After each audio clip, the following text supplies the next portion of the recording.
Hey there. Alright, little update. It's been a minute. And I've been working on the wing fairings and fillets. And I think I overdid it. I think I made them a little big. You know, they look a little bit. But here's the thing. Right? So, uh, they might be a little big. I'm still sanding on them, you know. But I think it's fine. You know, it's a little bit of artistic license at work here. I'm making the jug look the way I always thought of it.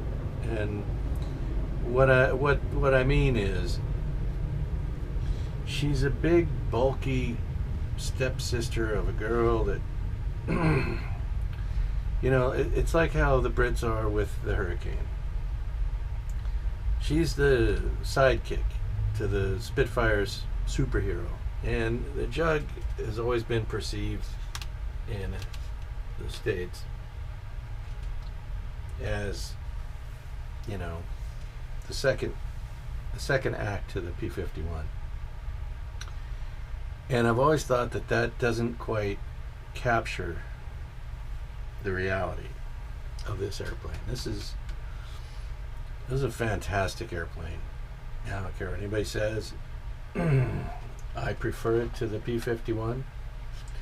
The P-51, you know, it gets a lot of attributes, you know, heroic attributes, but, you know, without the British engine, without the Merlin, it just wasn't that great, fellers. You know, with the Allison motor and, you know, some of the other issues that the Mustang had, I mean, it couldn't carry the P-47's ammo box, let's put it that way. So with this aircraft, right off the line, you had the most powerful radial engine of the time. You had it supercharged. You had 8 guns, 50 caliber. You had power and maneuverability and range. And I know everybody, you know, when you read a history book, it says, oh, the P-47 lacked range and it couldn't escort the bomber missions because it didn't have the range. But the facts are not matching up to the history book, and they don't line up. But I've ranted about that already a couple of times, so I'm gonna spare you this time. And what I'm gonna say is, P-47, in my eyes, a beautiful airplane, big and nasty. It's like a fully armed knight, and, you know, fully armored. None of the P-47's aces, the pilots who flew to 5 victories or more, none of them were lost in the war. If they flew the P-47 for the duration and they achieved ace status, they survived the war. No other aircraft can boast that. P-40, P-51s, you know, one-hit wonder. If they're shot in the radiator, in the coolant, they didn't have half the armor plating that the P-47 had. They just didn't have the same record. And this airplane was in the war from the very beginning to the very end. It flew for many nations, and when it was essentially relegated to ground pounding duty, it performed that task of ground attack like no other airplane, and, you know, outfitted and with a full war load of rockets, bombs, and guns, it could do a hell of a lot of damage, and it could take and absorb a lot of damage and keep flying. Anyway, I've got some rather elongated wing fairings on here, and I think once I get the primer on them, I'm still sanding on them. I'm gonna reduce this quite a bit yet, but it's close to where I think I want it. These are going to remain at this length. They might on the actual aircraft have been a little bit less dramatic than this, but I think the overall visual effect that I have with those and with the dorsal strake, the full elliptical wings, I don't like the clipped wings. There was just a brief discussion about this on one of the forums. Anybody that frequents the SOH will probably be aware of my opinion on clipped wings. I don't know how many people from the forum are actually viewing my channel. I don't know. But you know, if you're there, you know how I feel about those clipped wings. I'm not going to have it.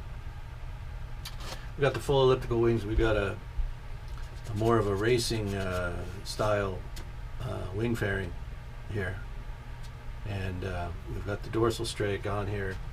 Now, all of this combined, and I still have this quandary. I still can't quite decide whose aircraft it is, how to paint this up.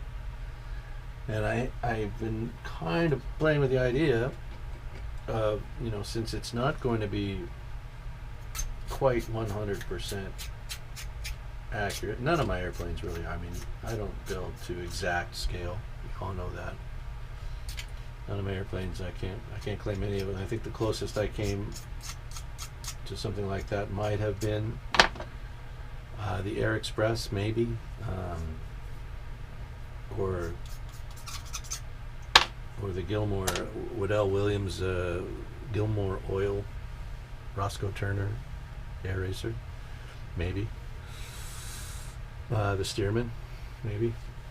But you know, as far as going all in on a project and making it as historically accurate as possible, I do that every time I try.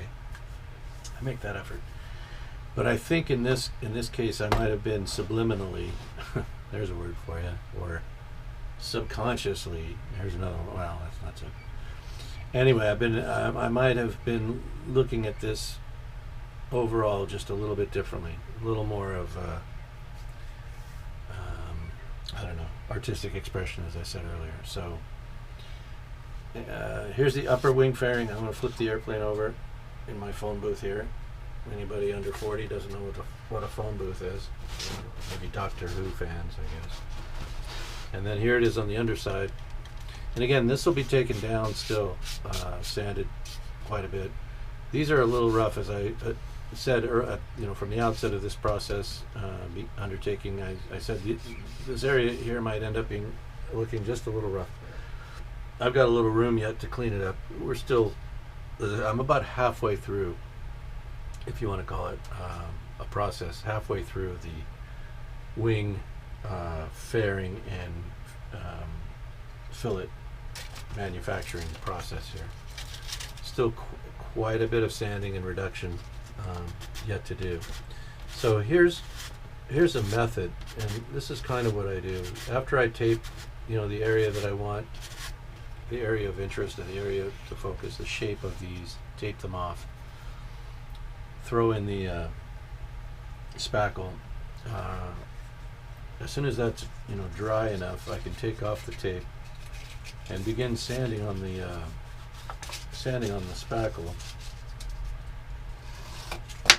And so what you want to do is you want to begin with just a rolled up bit of sandpaper. I think I meant reference to the homemade cigarette style of apparatus here.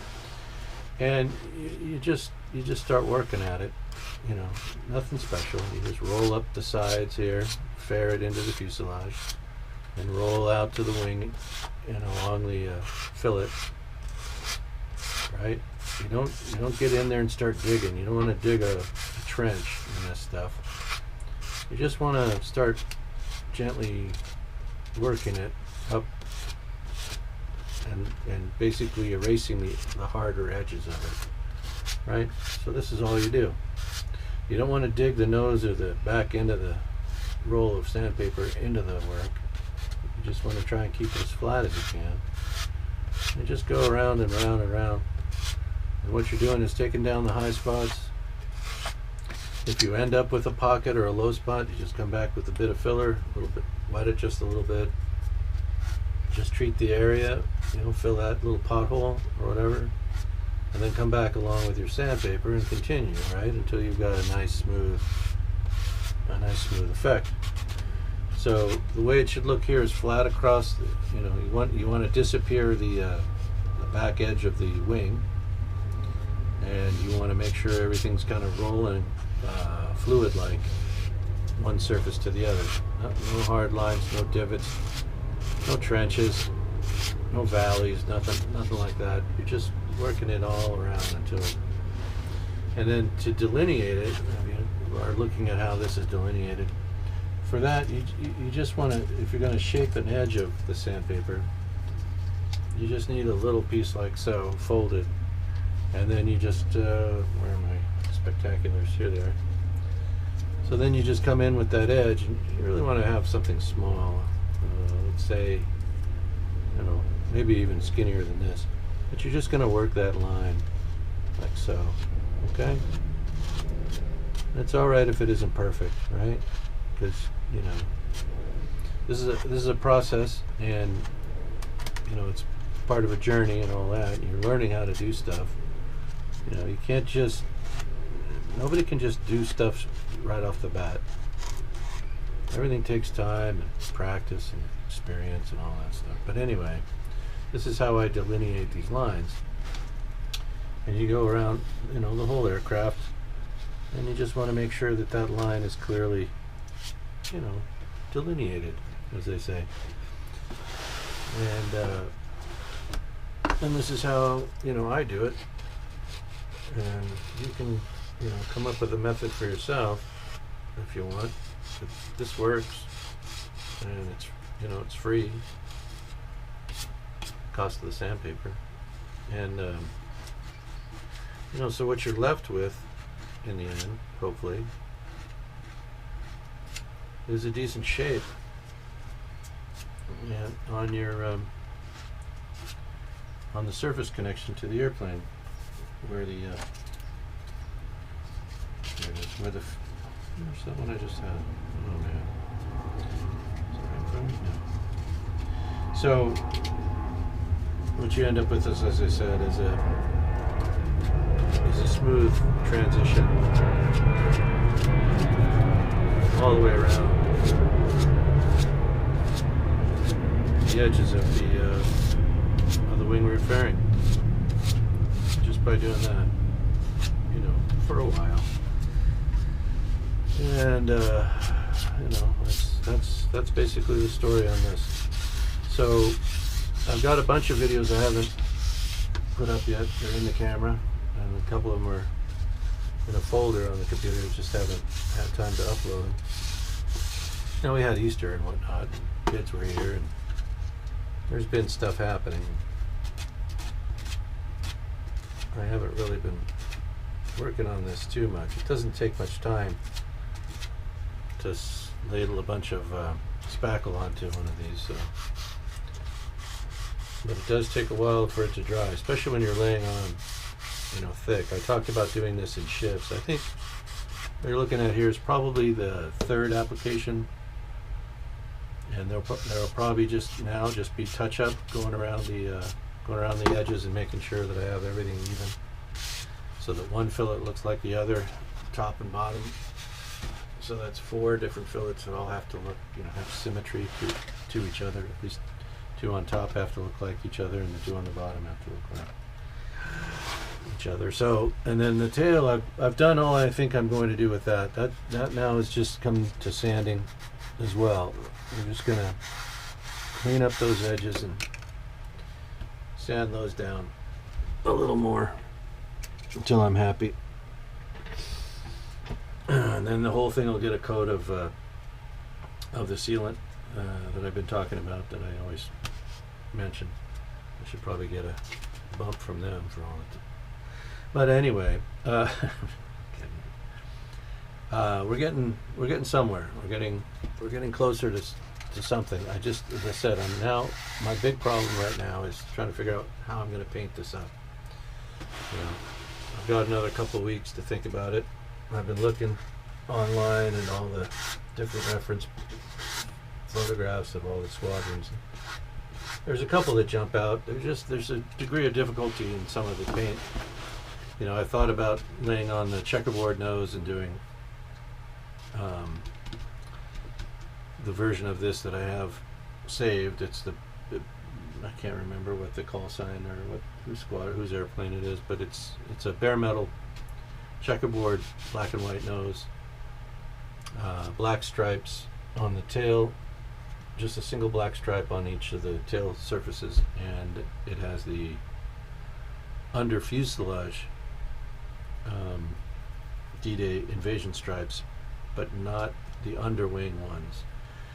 So everything looks like, there's a derivative here that I'm probably going to end up with, something that's a combination of one or two different airplanes. And maybe I'll just end up calling it, what I would do if I were able to buy a P-47 and restore it. I might just do a livery that I would just, kind of an homage to a handful of different airplanes, an all-in-one, or maybe something just, of my own creation. I might do my own insignia, my own nose art, put the U.S., obviously the nationality stuff wouldn't change, but I might just put, create my own nose art, and maybe it's the Haywood Plains P-47, I don't know. But this is where we are. This is why I do these videos, so that I can keep everybody abreast and up to the minute on the progress of our project here. So I don't know. We're gonna keep working on these wing fairings, and we're gonna put some sealant on it, and then I'm gonna think about primer. After the primer's on, we'll be looking for defects and trying to spackle those a little bit, and then sanding some more if need be. And then after that, it's going to be crunch time. I'm going to have to